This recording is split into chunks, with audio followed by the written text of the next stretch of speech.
I found my bank account drained by my sister and her husband who said they needed it more. So I responded, then prepare for what comes next later. None of their excuses could keep them out of prison. And you seriously mad about this? Seth leaned against the fridge, beer in his hand, that smug half-smile glued to his face. Relax, we needed it more than you. I blinked, my thumb hovering over the refresh button on my banking app. I had already hit it 3 times. It still showed the same number, $47.87. That could not be right. Yesterday, I had over $14,000. $14,000. You what? My voice cracked a little. Sarah. My sister let out a laugh from the couch. She looked completely unbothered, legs curled under her, sipping wine like this was just another episode of Family Game Night. Oh, do not be so dramatic, she said. It is not like we stole it. We are family. You drained my account. It is not draining if we are going to pay it back, Seth added with a shrug. Eventually my mouth opened, but no sound came out. I looked at Mom sitting across the room with her knitting. She did not even glance up. Mom, I said louder, did you know about this? She sighed, like I just accused her of ruining dinner. Sweetheart, you are always so sensitive. You have a good job, no mortgage, no kids. You live alone. You are fine. So that justifies stealing from me. Language, Mason Dad muttered without looking up from his phone. I turned to Sarah. How did you even get access? You left your info on the family computer? She said, unapologetic. Maybe next time do not log in and walk away. Honestly, it is your own fault. My own. I stopped myself. My fingers curled into fists. My breathing had gone shallow. You are making this a bigger deal than it needs to be, Seth said. It is not like we wasted it on nonsense. We paid rent, bought groceries, survived. You did not ask. We did not think we had to, Sarah snapped. You have been paying for stuff for years. What is the difference if it comes through you or from you? I picked up my bag slowly. No one moved. No one apologized. No one even looked surprised. You are leaving already, Mom asked. Yep, I said, zipping my coat. But do not worry, I will be in touch. Do not be like that. Sarah rolled her eyes. We needed it more than you. That is just facts. I reached for the doorknob, paused. Then you will not mind what is coming next. They laughed, but outside something had already started. You always helped. That is what you are for, right? Hey, you okay? It was my cousin Jen catching up to me outside as I marched to my car, fist clenched and jaw locked. No, I muttered, yanking open the door. I heard what Sarah said, she added carefully. That was not right. I did not answer because if I spoke, I would scream. The thing is, this was not the first time. For years, I have been the responsible one, the one with the stable job, the one who did not need help. So somehow that made me the family wallet. It started small.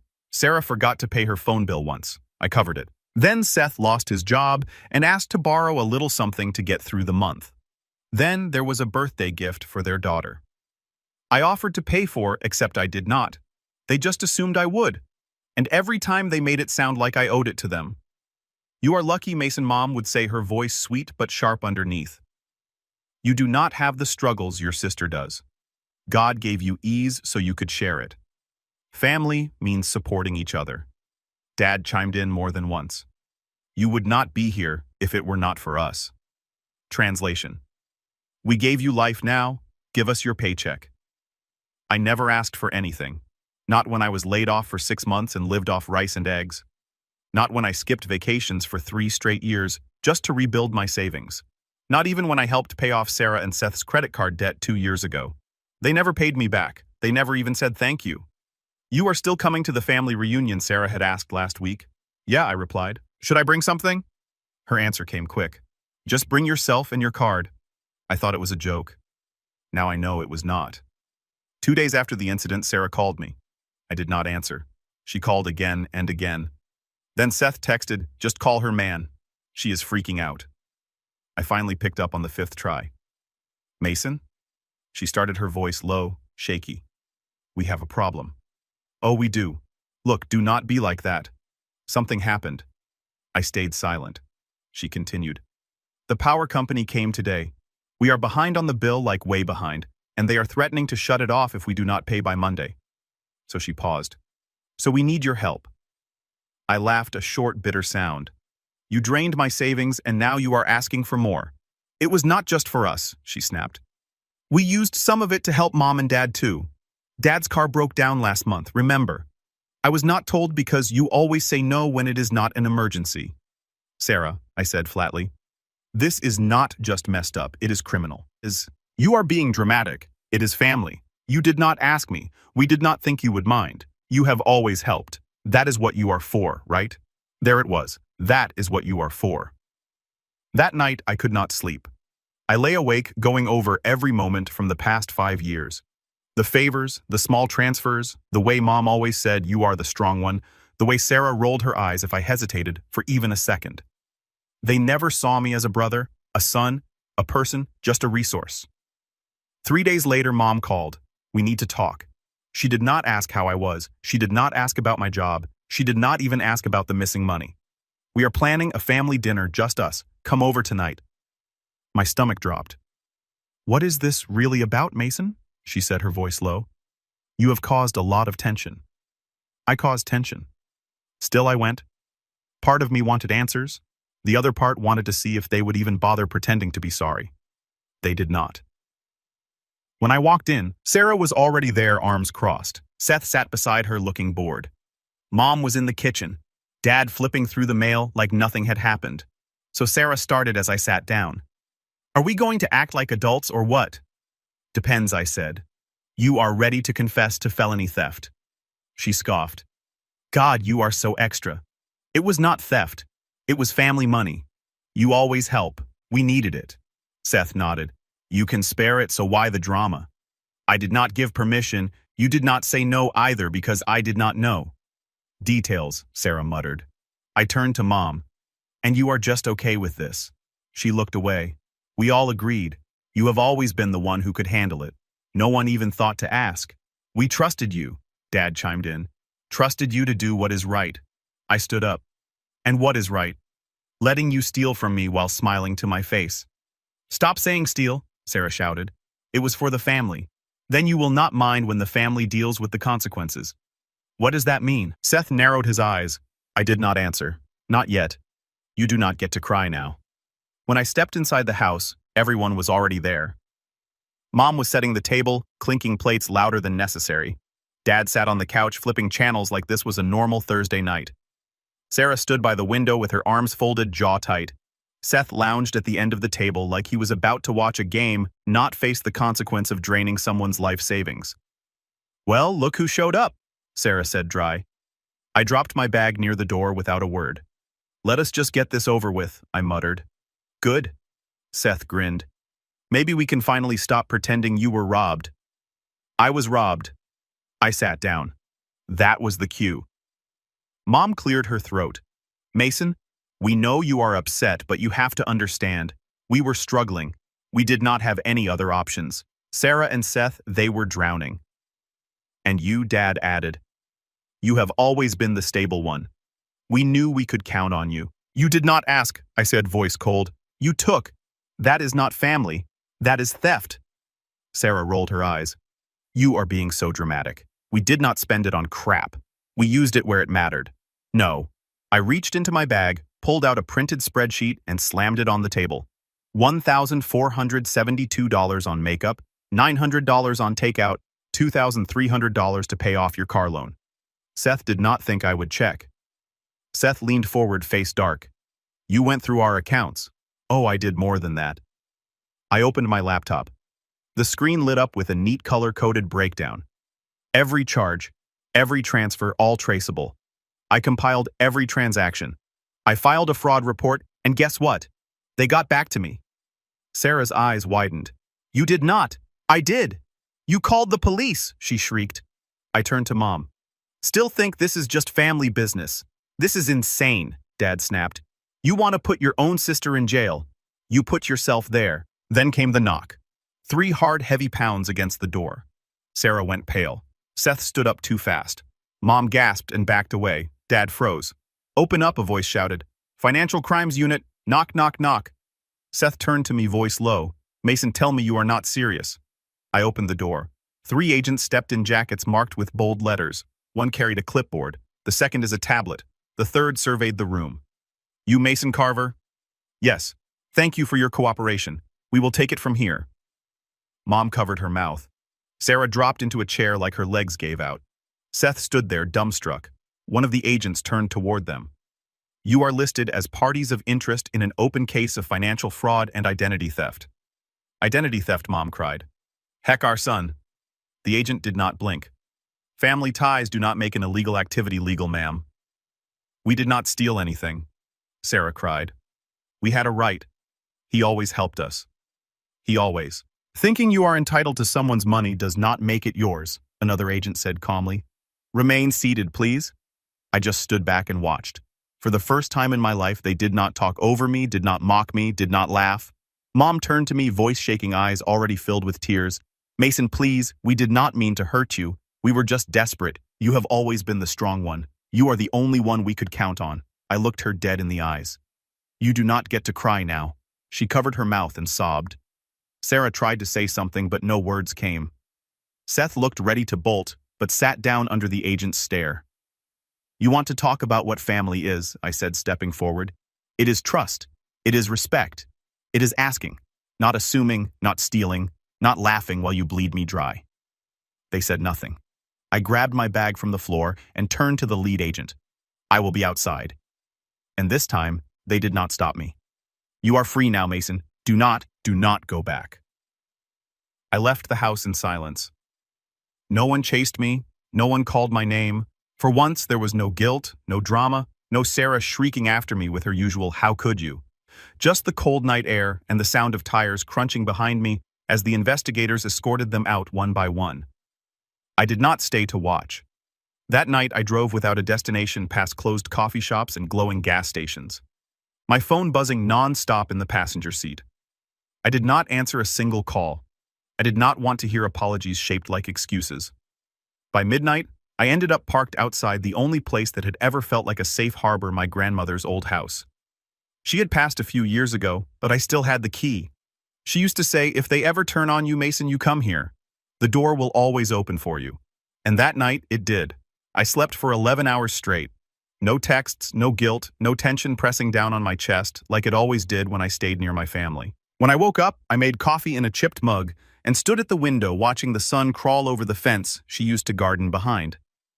For the first time in years, I felt like I could breathe. But the silence did not last. The first email came that afternoon from Dad.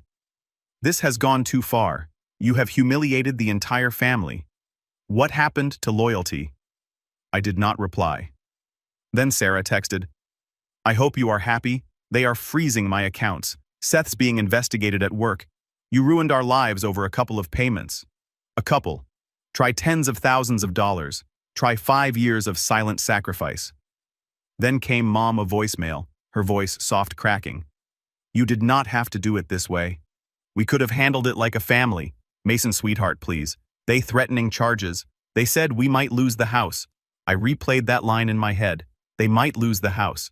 And suddenly, I was not angry. I was not vindictive. I just did not care. Because I had already lost a home years ago when they decided I was worth more as a bank account than a son.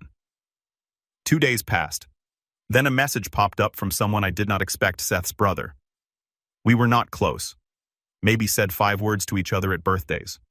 But his text was simple. Just so you know, Sarah's trying to shift blame on you. Says you knew and approved the money transfers. There is a lawyer involved. Watch your back. I almost laughed. Even now, even with everything crumbling, she was still trying to spin it. That night, I called my lawyer. Send everything I said. We are not just pressing charges. I want a restraining order too. But not every message was hostile. A week later, I got a short email from Kelly, Seth's sister. I know we have not spoken in years, but I just wanted to say you were right about all of it, about how they treat you, about how toxic it has gotten. I used to think you were just cold. Now I think you were brave. I stared at her message for a long time. Brave. No one in my family had ever used that word on me. One morning, my phone rang again. Unknown number. I almost declined it, but something told me to pick up. Mason, the voice was small, hoarse. It is Sarah. I did not say anything. She kept talking. Look, I know I messed up, okay? I went too far. I did not think it would go like this. Seth's been suspended. Mom will not stop crying. Dad will not even speak to me. And you, she hesitated. You always had the power to ruin everything, and you finally did. I did not speak for a moment. Then I said flatly, I did not ruin anything. I just stopped letting you walk over me. Silence. Then can you just stop it now? Drop the charges, please. I will do anything. Just make it stop. I almost felt something. Almost. But then I remembered what she had said the night of the reunion. We needed it more than you. I smiled bitterly. No, I said, you made this mess. You live in it. And I hung up. That night, I cooked myself dinner in peace, played my favorite album from college, sat on the porch with a mug of coffee, and watched the world go by. And for the first time since I was a teenager, no one asked me for money. No one guilt-tripped me. No one made me feel like I was only valuable if I was giving something. I was not their wallet anymore. I was just me. And that was enough. I am not your bank. I am not your backup plan. I am done. It is strange how quiet peace is. No one tells you that. You imagine it will feel like fireworks or loud music or some grand celebration, but for me, peace sounded like no one asking me for money, no one calling me selfish, no one sending long texts with, since you are the only one doing well. Just silence. Glorious, uninterrupted silence. 3 months have passed since the night I blew everything up.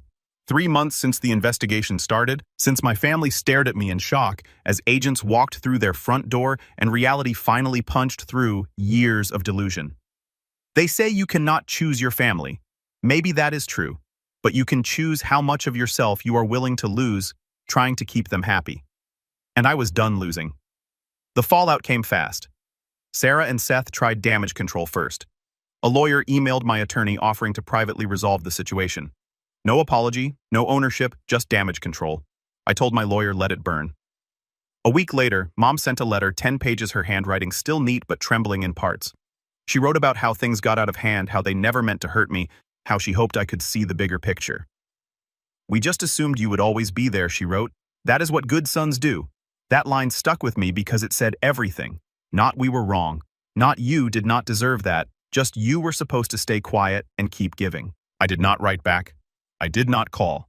And for the first time in my life, I did not feel guilty about it. I moved new apartment, new state. No more accidental drop-ins from relatives. No more surprise visits from Sarah. I even changed my number. My boss, noticing how focused I had become, offered me a promotion. I took it. It is funny how much better you perform at work when you are not secretly juggling your sister's car payments and your mom's overdue utility bills behind the scenes. I sleep better now. I eat better. I breathe better. Because I am no longer carrying 4 people on my back who refuse to say thank you. Then one morning a letter showed up. No return address. Inside a check for $1,200 and a handwritten note. I left him. You were right, I was scared. But watching what you did, it gave me the courage to walk away too. This is for everything you paid for Ellie, for the tablet, the rent, the clothes. I know Seth never thanked you, but I am. Thank you for being the example I needed. Kelly. I read it twice. Then I cried. Not out of sadness, not out of pain, but because for the first time, someone in that family saw me not as a wallet, not as a scapegoat, but as a person. People ask me sometimes, do you regret it? And the answer is simple. No. I regret waiting so long. I regret every sleepless night, every canceled vacation, every tight budget I lived under while they dined out, shopped, and posted about grateful family vibes on Instagram. I regret the way I made myself small so they could feel big. I regret all the times I stayed silent when I should have said you are crossing a line. But do I regret standing up, burning it down? Never. My therapist once asked me, why did it take you so long to say no? And I said because I thought that saying no meant I did not love them. She nodded and said, saying no is how you teach people to love you back. I have never forgotten that. A few days ago, I ran into someone from high school. She said, hey, I saw what happened with your family. That is wild. I expected judgment or pity, but instead she smiled and added, good for you. Most people never get out. I thanked her. Then I walked away feeling a little taller. Sarah and Seth are still under investigation. Last I heard, Seth lost his job. Sarah's bank account was frozen. Mom's trying to refinance the house. And Dad's apparently blaming outside influence for tearing the family apart. They still do not get it. I did not tear anything apart. I just stopped pretending the pieces were still whole. Sometimes I get flashbacks. That night at the table, Sarah laughing as I checked my account. Seth grinning like it was a joke. Mom brushing it off. You do not need that money, she said. And now they know the truth. That money was not just money. It was my life, my time, my health, my boundaries. And they crossed them for years like it meant nothing. Now they pay the price. I do not celebrate their downfall, but I celebrate myself for surviving it, for walking away, for not going back, even when the silence felt lonely, even when the guilt whispered in my ear like it used to. Because that silence, it is freedom. So if you are reading this, and you have been the strong one, the responsible one, the good son or good daughter who is expected to pay and never say a word, let me tell you what I wish someone told me. You do not have to set yourself on fire to keep others warm. You are allowed to stop. You are allowed to walk away. And when you do not lose a family. You find yourself.